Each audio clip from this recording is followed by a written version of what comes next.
नमस्कार साथियों, मैं रवश कुमार आप सभी ईपीएस 95 पेंशन धारकों का स्वागत करता हूं।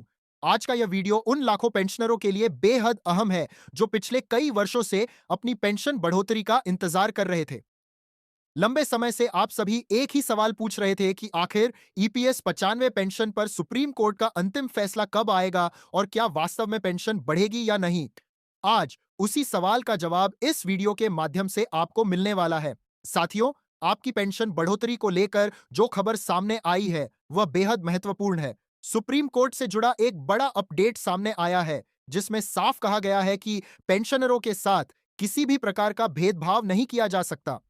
चाहे कोई पेंशनर किसी भी साल रिटायर हुआ हो, उसकी पेंशन तय करने में उसकी सेवानिवृत्ति की तारीख को आधार नहीं बनाया जा सकता। लेकिन यहां एक बात बहुत जरूरी है, आपकी पेंशन किस तरह से बढ़ेगी, कितनी बढ़ेगी और किसे कितनी पेंशन मिलेगी, ये सब कुछ अलग अलग भागों में बांटा गया है। अगर आप इस पूरी प्रक्रिया को स्टेप बाय स्टेप नहीं समझेंगे तो आपको सही जानकारी नहीं मिल पाएगी। इसलिए इस स्क्रिप्ट को ध्यान से समझना बहुत जरूरी है। अब सबसे पहले बात करते हैं सुप्रीम कोर्ट के फैसले की पृष्ठभूमि की। ईपीएस 95 पेंशन को लेकर 4 नवंबर 2012 को सुप्रीम कोर्ट ने एक ऐतिहासिक फैसला सुनाया था। उस फैसले में 8,000 रुपए की सैलरी लिमिट को खत्म कर दिया गया था और पेंशन को वास्तविक वेतन के आधार पर तय करने की बात कही गई थी। उस फैसले के बाद देश भर में हजारों पेंशनरों ने उम्मीद की थी कि अब उन्हें सम्मानजनक पेंशन मिलेगी, लेकिन उसके बाद भी ईपीएफओ और सरकार की ओर से कई तरह की शर्तें और अड़चनें लगाई गईं। इसी वजह से पेंशनरों को बार बार कोर्ट का दरवाजा खटखटाना पड़ा। धीरे धीरे सुप्रीम कोर्ट में ईपीएस 95 से जुड़ी करीब 40 से अधिक याचिकाएं दाखिल हो गईं। इन सभी याचिकाओं में मुख्य मुद्दा यही था कि पेंशनरों को समान पेंशन क्यों नहीं दी जा रही और अलग अलग समय पर रिटायर हुए लोगों के साथ भेदभाव क्यों किया जा रहा है। इन सभी याचिकाओं को देखते हुए सुप्रीम कोर्ट के तत्कालीन मुख्य न्यायाधीश डीवाई चंद्रचूड़ ने यह स्पष्ट किया कि इस मामले की सुनवाई 3 जजों की बेंच द्वारा ही की जानी चाहिए, क्योंकि इससे पहले भी इसी तरह की बेंच ने 2012 में फैसला दिया था। इसके बाद एक बार फिर 3 जजों की बेंच का गठन किया गया। इस 3 जजों की बेंच में तत्कालीन मुख्य न्यायाधीश यूयू ललित, जस्टिस अनिरुद्ध बोस और जस्टिस सुधांशु धूलिया शामिल थे। इस बेंच ने लगातार कई दिनों तक ईपीएस 95 पेंशन से जुड़े अलग अलग मामलों की सुनवाई की। लगभग 7 दिनों तक चली सुनवाई के दौरान पेंशनरों की तरफ से यह दलील दी गई कि उनकी पूरी जिंदगी का योगदान नजरअंदाज किया जा रहा है और उन्हें न्यूनतम जीवनयापन लायक भी पेंशन नहीं मिल रही। सुनवाई पूरी होने के बाद सुप्रीम कोर्ट ने फैसला सुरक्षित रख लिया था। यह प्रक्रिया संसद के मानसून सत्र के दौरान ही पूरी हुई थी। अब जब मानसून सत्र समाप्त हो चुका है तो सुप्रीम कोर्ट की ओर से एक बार फिर ईपीएस 95 पेंशन धारकों के लिए बड़ा आदेश सामने आया है। इस आदेश में सुप्रीम कोर्ट ने साफ शब्दों में कहा है कि पेंशनरों के साथ उनकी रिटायरमेंट की तारीख के आधार पर भेदभाव नहीं किया जा सकता। चाहे कोई कर्मचारी 2004 से पहले रिटायर हुआ हो, 2006 से पहले हुआ हो, 2014 से पहले या 2014 के बाद, सभी पेंशनरों को समान दृष्टि से देखा जाना चाहिए।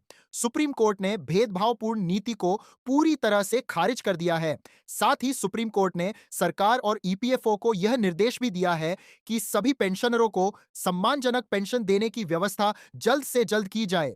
इस संबंध में एक नोटिस भी जारी किया गया है। हालांकि अभी यह स्पष्ट नहीं है कि सरकार इस नोटिस पर कब तक कार्रवाई करेगी, लेकिन इतना तय है कि सुप्रीम कोर्ट का रुख पूरी तरह से पेंशनरों के पक्ष में है। अब सबसे बड़ा सवाल यही है कि आखिर आपको कितनी पेंशन मिलेगी। इसी सवाल का जवाब देने के लिए पेंशन बढ़ोतरी को 4 अलग अलग भागों में बांटा गया है। आपकी पेंशन इस बात पर निर्भर करेगी कि आपने कितने वर्षों तक योगदान दिया है, आपकी सैलरी कितनी थी और आपने उच्च पेंशन का विकल्प चुना था या नहीं। अब पहले भाग की बात करते हैं। इस भाग में वे पेंशनर आते हैं जिन्होंने 10 साल या उससे कम समय तक ईपीएस 95 में योगदान दिया है। अगर किसी व्यक्ति ने 10 साल या उससे कम अवधि तक योगदान किया है और उसकी पेंशन 15,000 रुपए की सैलरी लिमिट के आधार पर तय की गई है, तो उसे औसतन लगभग 2,100 से 2,200 रुपए के आसपास पेंशन मिलने की संभावना बताई गई है। यह आंकड़ा अभी मौजूदा सैलरी सीलिंग के आधार पर माना जा रहा है, क्योंकि नया सर्कुलर अभी जारी नहीं हुआ है। यह पहला भाग उन पेंशनरों के लिए है जिनकी सेवा अवधि कम रही है। इन्हें बड़ी बढ़ोतरी नहीं मिलेगी, लेकिन फिर भी पहले के मुकाबले पेंशन में कुछ सुधार जरूर होगा। अब दूसरे भाग की बात करते हैं, जिसमें वे पेंशनर शामिल हैं जिन्होंने 15 साल से लेकर 25 साल तक योगदान दिया है। अगर आपने 15 साल तक योगदान किया है तो आपकी पेंशन कम होगी, और जैसे जैसे आपकी सेवा अवधि बढ़ती जाएगी आपकी पेंशन भी बढ़ती जाएगी। उदाहरण के तौर पर 15 साल की सेवा पर पेंशन करीब 3,200 रुपए के आसपास मानी जा रही है। 20 साल की सेवा पर यह लगभग 4,700 रुपए तक पहुंच सकती है, और 25 साल की सेवा पर यह लगभग 5,600 रुपए तक हो सकती है। इन 15 से 25 साल के बीच वाले पेंशनरों के लिए औसतन पेंशन लगभग 4,200 से 4,300 रुपए मानी जा रही है, बशर्ते उनका योगदान 15,000 रुपए की सैलरी सीलिंग के आधार पर किया गया हो। यहां तक हमने सुप्रीम कोर्ट के फैसले की पृष्ठभूमि और पहले दो भागों की जानकारी समझ ली है। अब आगे के हिस्से में तीसरे और चौथे भाग की पूरी जानकारी, 7,500 प्लस डीए का सच और हाई पेंशन वाले विकल्प की पूरी गणना को विस्तार से समझाया जाएगा। अब साथियों, तीसरे भाग की बात करते हैं। यह भाग उन पेंशन धारकों के लिए सबसे ज्यादा चर्चा में रहा है, क्योंकि इसी हिस्से से 7,500 रुपए पेंशन की मांग जुड़ी हुई है। इस भाग में वे पेंशनर आते हैं जिन्होंने 25 साल से अधिक यानी लगभग 30 साल या उससे ज्यादा समय तक ईपीएस 95 में योगदान दिया है।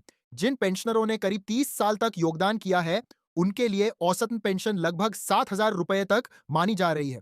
वहीं जिन पेंशनरों ने 35 साल तक लगातार सेवा दी है और पूरा योगदान किया है उनके लिए 7,500 रुपए की फिक्स पेंशन तय की गई है।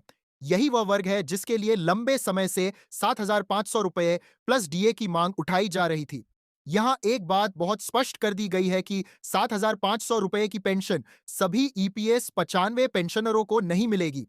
यह लाभ केवल उन्हीं पेंशनरों को मिलेगा जिन्होंने लंबी सेवा की है, यानी जिनकी पेंशन योग्य सेवा 30 से 35 साल के बीच या उससे अधिक रही है।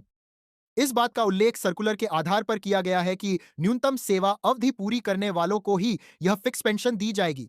इसका सीधा मतलब यह है कि जिन पेंशनरों ने कम वर्षों तक योगदान दिया है उन्हें 7,500 रुपए की पेंशन नहीं मिलेगी, लेकिन जिनका योगदान लंबा रहा है उनके लिए सरकार और ईपीएफओ की ओर से यह राहत दी जा सकती है। यही कारण है कि इस हिस्से को तीसरे भाग के रूप में अलग रखा गया है। अब चौथे और अंतिम भाग की बात करते हैं।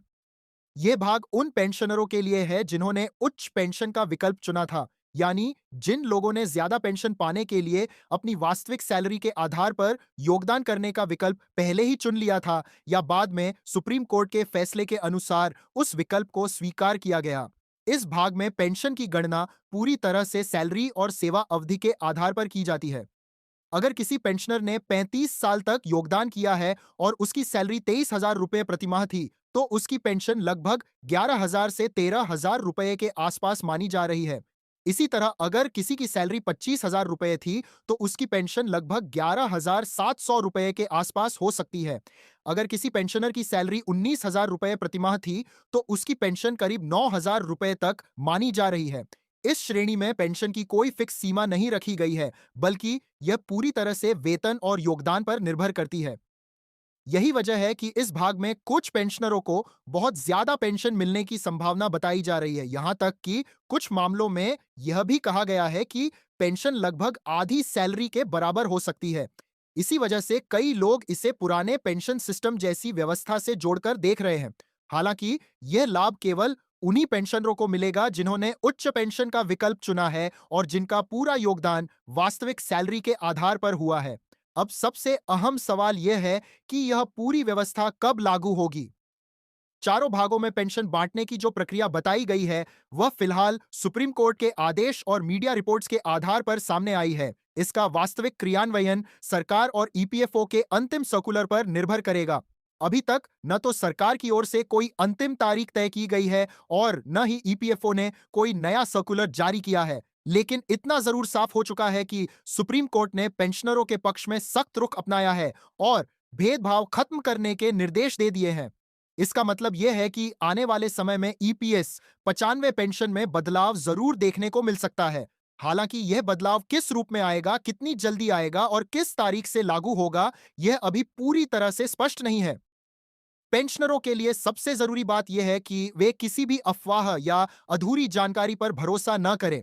जब तक सरकार और ईपीएफओ की ओर से आधिकारिक सर्कुलर जारी नहीं होता, तब तक पेंशन की अंतिम राशि तय नहीं मानी जा सकती। सुप्रीम कोर्ट का आदेश जरूर आ चुका है, लेकिन उसके क्रियान्वयन की प्रक्रिया अभी बाकी है। इस पूरे मामले में यह भी समझना जरूरी है कि हर पेंशनर की स्थिति अलग है। किसी की सेवा अवधि ज्यादा है, किसी की कम है, किसी ने उच्च पेंशन का विकल्प चुना है और किसी ने नहीं चुना है। इसलिए सभी को एक जैसी पेंशन मिलना संभव नहीं है। यही वजह है कि पेंशन को 4 भागों में बांटकर समझाया गया है, ताकि हर पेंशनर अपनी सेवा अवधि और योगदान के आधार पर यह समझ सके कि वह किस श्रेणी में आता है और उसे लगभग कितनी पेंशन मिल सकती है। आने वाले दिनों में जैसे ही सरकार या ईपीएफओ की ओर से कोई नया आदेश या सर्कुलर जारी होगा, उससे स्थिति पूरी तरह साफ हो जाएगी। तब यह भी तय हो जाएगा कि पेंशन बढ़ोतरी कब से लागू होगी और किस तारीख से पेंशनरों को बढ़ी हुई राशि मिलना शुरू होगी। फिलहाल के लिए इतना ही कहा जा सकता है कि ईपीएस 95 पेंशन धारकों के लिए सुप्रीम कोर्ट से एक सकारात्मक संकेत जरूर मिला है। अब सभी की नजर सरकार और ईपीएफओ के अगले कदम पर टिकी हुई है।